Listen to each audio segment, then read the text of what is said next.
And hello, YouTube, and welcome back to another episode of The Zone TV Movie Entertainment with me, your host Jonathan, once again bringing you my thoughts and review for last night's episode of Black Lightning Season 3, Episode 2.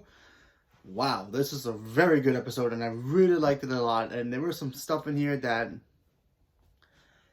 makes you kind of like, oh man, that's kind of it kind of feels like you're watching an X-Men movie or even a TV show.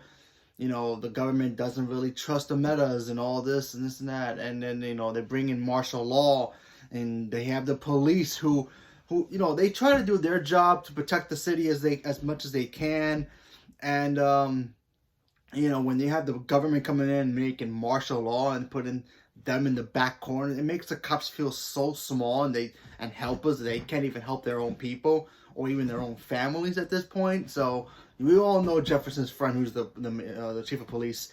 He's really in the back of a corner. You get to see that, and of course you have Jennifer, Gamby, and Nyssa. They all trying to do their best to pretty much cope with the fact that their dad's not there. He's supposedly volunteering with the government to test his powers and pretty much take control with other metas and keep them calm so they can get tested, and some of them get turned into weapons, especially one in particular we're going to talk about pretty soon. And it's very hard, especially on Jennifer. She's still in high school. She's still trying to blend in, but everybody's going completely crazy. Martial law is everywhere. Lala is back now. He's trying to, pretty much, without Tobias around, he's like, yeah, I'm going to be the new big shot again. I get to be the big shot, do my dealings and all this. And, pretty soon it's going to catch up to him. We all know he can't really die. And everybody he kills to become the new tattoo of his, which he already did that again. He got a new tattoo on his back now, which everybody that he's going to kill is going to become a tattoo on him. So that's going to be very interesting to see. And I'm pretty sure the day comes that Lala is the one who kills Tobias, we're going to see Tobias as a tattoo on Lala and, bother him every single time, and we're going to see him on the show. But who knows? Who knows? We have to wait and see what happens with that. But, Lala's back trying to be in control. And then the end of this episode was bizarre because we got to see Jennifer's ex-boyfriend, who they call Painkiller now, I believe. He literally goes and pretty much kills his own mother, but he doesn't even remember who he is. He feels like he's acting like he's like a perfect soldier. Like he knows who his bosses are, he knows what his mission is, and he's pretty much wrecking havoc.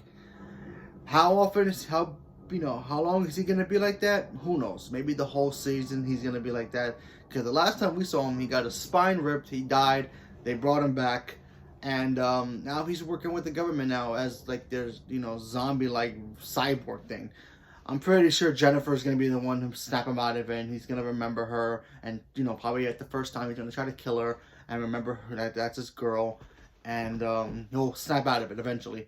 Then he'll feel bad that he killed his own mother, and then we're gonna see him team up with Black Lightning eventually. So that should be very interesting moving forward. But until then, he's pretty much gone completely psycho, and it's not his fault. The government is pretty much making these, green light babies and the pod kids their own personal weapons and soldiers, so they can fight the war against other metas who want go against them. So, and of course with the support of Black Lightning on their side for now, they think they have it all.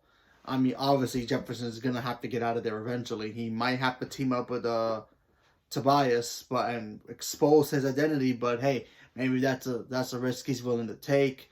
But maybe after that part comes, eventually down the road, maybe that will lead into him going into the crisis, because we are gonna see Jefferson Black Lightning in the crisis, and I cannot wait. He finally gets a crossover with everybody, and we're gonna see him team up with everybody else and see how his powers work with alongside Supergirl, Batwoman, Oliver, Barry. It's gonna be pretty cool how he meets all these other super beings and how he's gonna react to it too. But we'll get to that part when we get to that. But for now, we're gonna have to see Jefferson and his wife pretty much. They live in an okay comfort zone, and they got a bed, they got their own private quarters. They're okay as long as they're doing what they have to do. Their daughters are okay as well. The government will check on them once in a while, and they're not going to be locked up in cages as long as they don't try to bully back against the government who's taking over the city or helping anybody. So they got to do their stuff, in secrecy. Gambi's helping Nyssa try to pretty much do that, while Jennifer is pretty much feeling useless because she still can't really control her powers. But at the end of the episode, she got into this fight with some people, completely wrecked them, and proved how badass she is. So that was awesome. But like I said, the episode was very interesting and awesome as well. Because like I said, once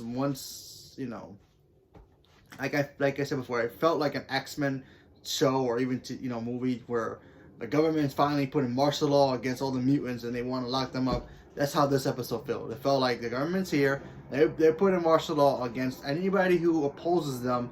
They're going to get locked up. They even locked up a cop who apparently they found out she was doing green light, and then they locked her up, and she's a cop.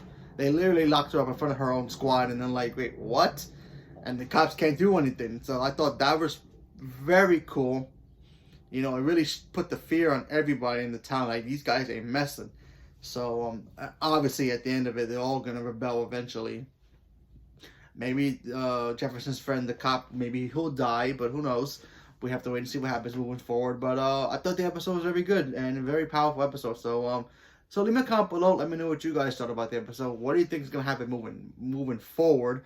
And I mean, before the crisis, of course. But you think Lala is gonna kill Tobias eventually? Because he's actually kind of looking for him. He's literally looking for him. So who knows what's gonna happen there?